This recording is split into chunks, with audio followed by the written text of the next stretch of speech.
Well, you don't have to be a tech company to be innovative. In fact, innovation is a key part of many brands' missions to stay ahead, and Global Retail Brands is no exception. To tell us how they are innovating in the kitchen space, we're joined by Chief Innovation and Disruption Officer, Jeremy Krause. Hi, Jeremy. Hey guys, how are you? We're great, and I can see the example behind you. Perfect product placement there, Jeremy. These knives, I'm a massive fan of knives, and tell us what you've done, because I do think it's a really, really cool project.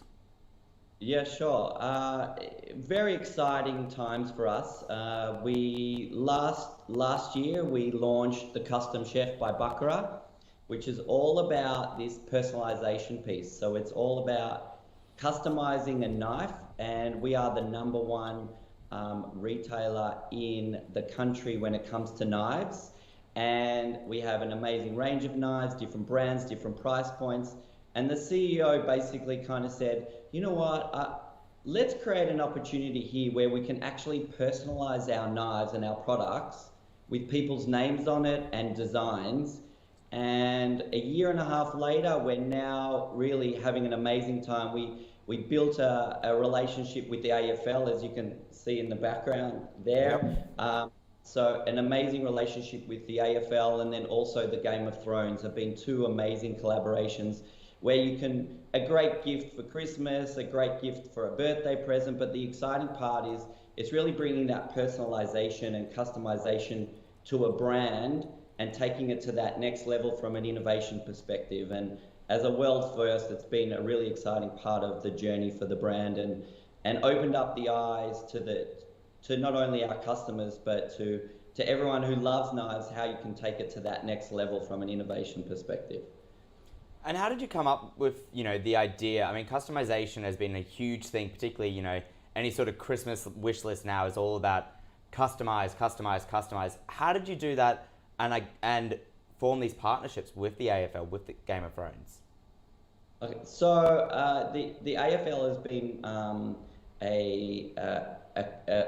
a great part of our business through Global Retail Brands for quite a long time, as well as one of the other companies that we work with from an apparel perspective. And we went, well, let's leverage that relationship. Let's throw the idea out there. Let's innovate and disrupt the industry and think of something a little bit outside the box. And we presented some crazy content, some crazy video content with some of the players with a knife in their hand and their name on it and stuff like that on a really cool little video, and sent it through to one of the senior people at the AFL, and they went, wow, this is amazing. And then it was before COVID kind of happened, and then as COVID kind of started to develop, we saw, wow, people are now at home. Football was at home, as you know, you couldn't go to the games, so people were cooking at home. So all of a sudden it became a piece at home. And what do you do at home? You cook, watch TV, and do whatever, watch your show. And from there it kind of grew, and they fell in love with kind of the idea. And then now we've got relationships with the 18 kind of clubs in working on a whole category for them in terms of a homewares perspective, which is really exciting. And it's an additional revenue channel. It's something that they can kind of talk to as well, and it's something outside of the box that they wouldn't normally think of from a normal perspective when it comes to apparel. And again, online. So from an online perspective, all the clubs looking at additional revenue, how do they grow, how do they develop, and this is another channel as well that they kind of latched onto and went, this is great, and started promoting it on their social media channels. And then and across a lot of the websites for all the clubs, there's all the products there in their own category as well, which is further growing the space and the exposure as well. Yeah, just a little bit of network effect going on there, Jeremy. Now, I do really want to ask you about how you approach and think about innovation. You've got this great job title as Innovation Disruption Officer. What does that mean to you? And as you come into work every day, how do you start thinking? Well, I think the thing is it's challenging the status quo. I think I sat down with the CEO and the CFO when I first started and said, how do we think if all the stores are closed? how do we think if there's a pandemic or something like that? How do we change the mindset of everyone internally to use innovation and technology to not only make things easier for people to buy, but also have those experiences that will last forever? So that's kind of evolved from, from a title perspective across the whole business. So not only the online piece, but then across the store network.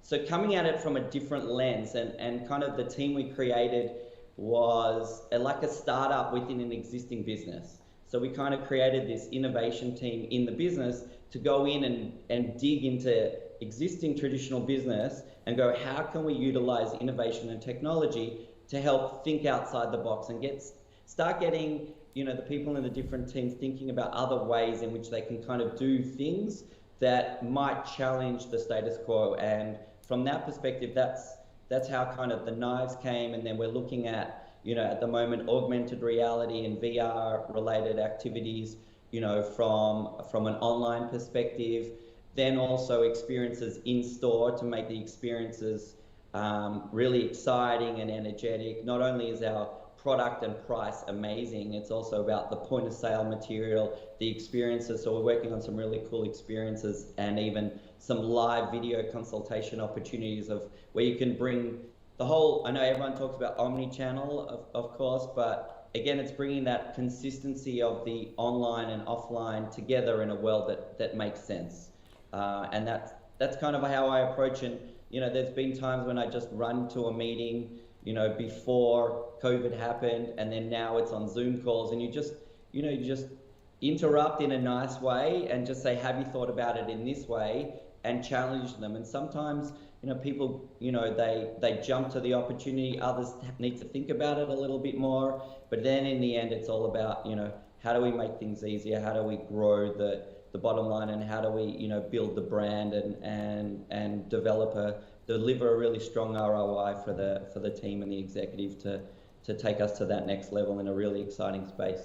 You touched on it before, but you created a startup mentality within a big traditional retailer. How important do you think that is for major established companies to have that sort of innovation arm within the business, causing that disruption so they are disrupting themselves? I think, I don't know if it was Jeff Bezos or someone that I was kind of listening to recently, and he kind of said you do need to challenge and disrupt, because if we don't do it to make us think outside what we're doing in our normal days of life, then someone else will do it. And we've seen that with COVID, with the online players really, doing really well. Obviously, the BNPL market has grown crazy from when it started. It was from ideas where they started in a boardroom or on a call, and then the team kind of thought about a different way of doing things. And that startup mentality that we're kind of bringing is think about it, then just do BAU. BAU is amazing, but if you don't trump yourself each time with challenging it and go, this is okay, but we can do better by trying something different, I think that's a major part of where the innovation team has kind of come in to help support already a really strong business and take it to that next level. Because the executive team, in particular the CEO, has kind of said, if you don't find the issues that you want to try and fix yourselves, then someone else is going to do it.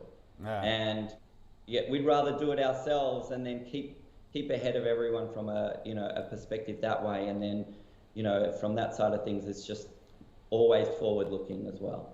All right, Jeremy Krause, thank you so much for joining us today. Really appreciate your time. And those knives do look fantastic. Personally, I want one that says, please don't put me in the dishwasher, because nothing drives me crazier than seeing my sharp knives going blunt in the dishwasher. Oh, go the Blues. All right, I'll put my order in for the Sydney Swans one for the new season. Done. No worries. I had to throw out the Blues one. I heard you guys are AFL fans. So. Yeah, absolutely. All the best for 2021. All right. Thank you guys for having me on. Cheers. Thank you.